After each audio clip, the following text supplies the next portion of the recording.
Some say double fold is way too slow. Others say it's worth every minute. Well, today we're going to find out stopwatch style. I've heard it for years. Double fold looks amazing, lasts forever, but it's too slow. No one's going to pay for that extra time. And for a lot of installers, that's reason enough just to skip it entirely, especially with skylight flashings. So here's how we're going to do this. I'm starting with flat stock. Nothing pre-cut, nothing pre-formed. I'll go through every single step from raw material to finished curb mount flashing, using whatever's available in my shop plus my hand tools. In other words, the same conditions most of you guys face on the job every single day. We'll do it twice, once double fold and once with the trim accessory style, and see exactly how much time each method really takes. Same skylight, same shop, same installer, me. Stopwatch is ready. Let's see who wins, the fold or the trim.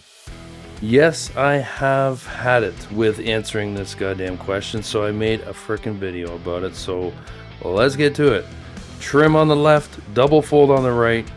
I have my suspicions. What are your guesses? Put them down in the comments.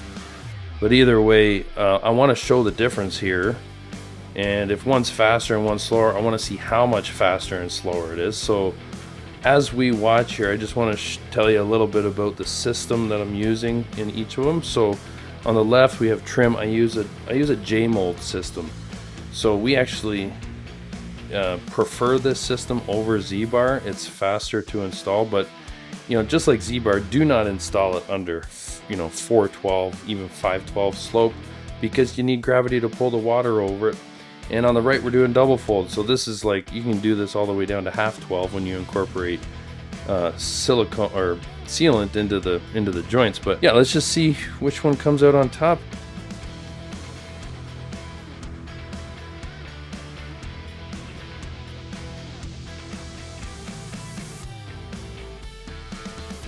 Oh, hold on a sec. We have a winner for speed anyway. I kind of had my suspicions. This is obviously going to be faster. There's less, hand working of the metal.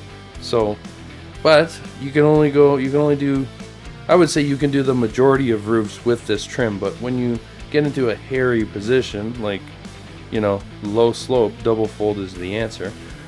So while we're waiting for me to finish up the double fold, I just want to let you know about a newsletter I have that comes out weekly as best as I can. Gives you tips and tricks and gives you access to me too, so you can have any questions. But let's see, looks like we're getting pretty close here. Sign up for the newsletter in the description below. And there we have it, 55 minutes. So it's really 20 minutes longer to get double fold. Thanks for watching. Hopefully this added value, and we'll see you in the next one.